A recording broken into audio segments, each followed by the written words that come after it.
Hello everyone, welcome back to my C# programming language video series. Before moving to the next chapter, please make sure to subscribe me and like this video.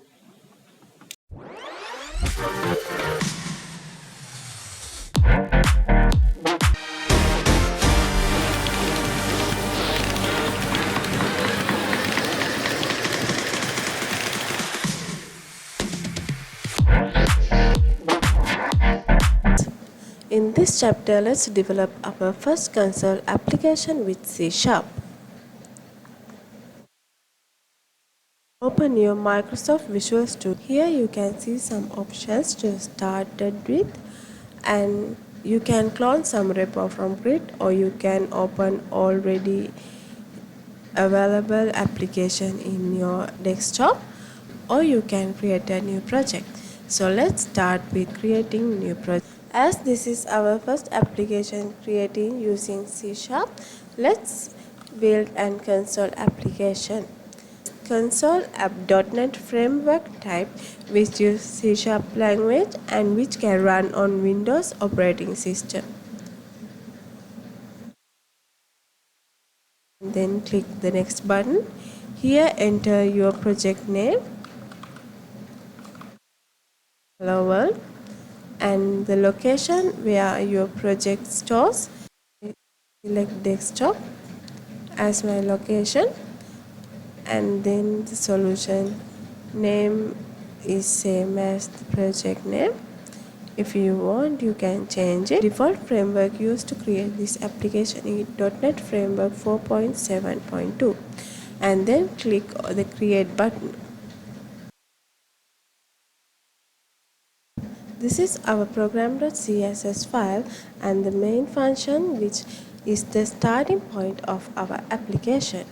This main function is inside this class which names as program, and this class is available inside this hello world namespace. Here you can see the libraries that initially request to run this application. So first of all, we can write some code to print something on our console application. So for that we use this console.line.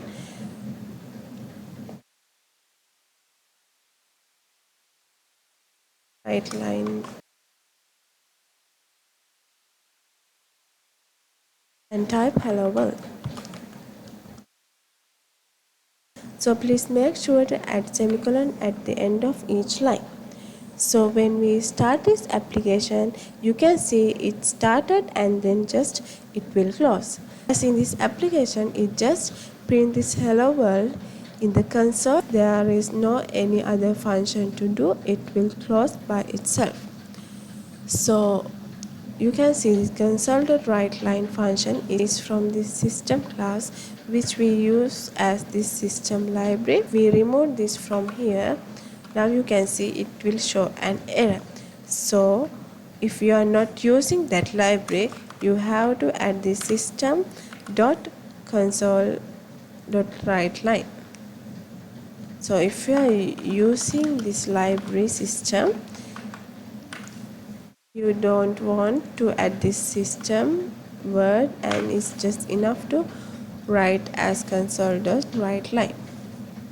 See, as we are using this console.writeLine function to print something on the console, we can use this console.readLine function to get some input from the console to our application. Now let's start this application.